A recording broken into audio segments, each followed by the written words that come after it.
హైదరాబాద్లోని hotel park ప్రాంగణంలో CII young Indians ఆధ్వర్యంలో మాసూమ్ సమ్మిట్ 10వ వార్షికోత్సవం ఘనంగా జరిగింది. ఈ కార్యక్రమానికి మహిళా శిశు సంక్షేమ శాఖ మంత్రి సీతక్క హాజరై చిన్నారుల భద్రత, మహిళల సంరక్షణ, పోషకాహారం, మహిళా సాధికారత వంటి కీలక అంశాలపై ప్రసంగించారు.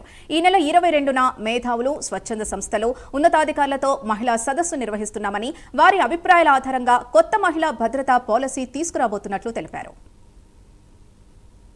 రేపటి పౌరులు పిల్లల రక్షణ మన బాధ్యత. పిల్లల రక్షణ తల్లిదండ్రుల బాధ్యత. పిల్లల రక్షణ కనీస బాధ్యత ప్రభుత్వాల బాధ్యత.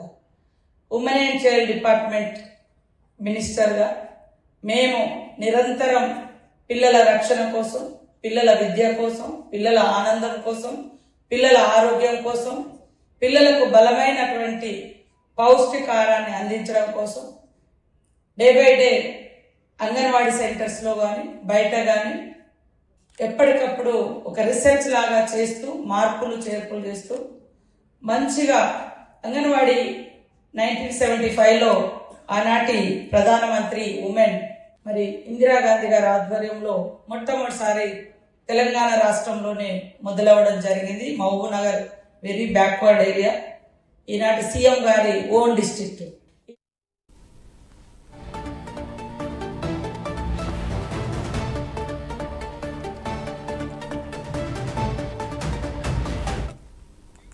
హైదరాబాద్లోని హోటల్ పార్క్ ప్రాంగణంలో సిఐఐ యంగ్ ఇండియన్స్ ఆధ్వర్యంలో మాసూమ్ సమ్మిట్ 10వ వార్షికోత్సవం ఘనంగా జరిగింది. ఈ కార్యక్రమానికి మహిళా శిశు సంక్షేమ శాఖ మంత్రి సీతక్క హాజరై చిన్నారుల భద్రత, మహిళల సంరక్షణ, పోషకాహారం, మహిళా సాధికారత వంటి కీలక అంశాలపై ప్రసంగించారు. ఈ నెల 22న మేధావులు, స్వచ్ఛంద సంస్థలు, ఉన్నతాధికారులతో మహిళా సదస్సు నిర్వహిస్తున్నామని, వారి అభిప్రాయాల ఆధారంగా కొత్త మహిళా భద్రతా పాలసీ తీసుకురాబోతున్నట్లు తెలిపారు.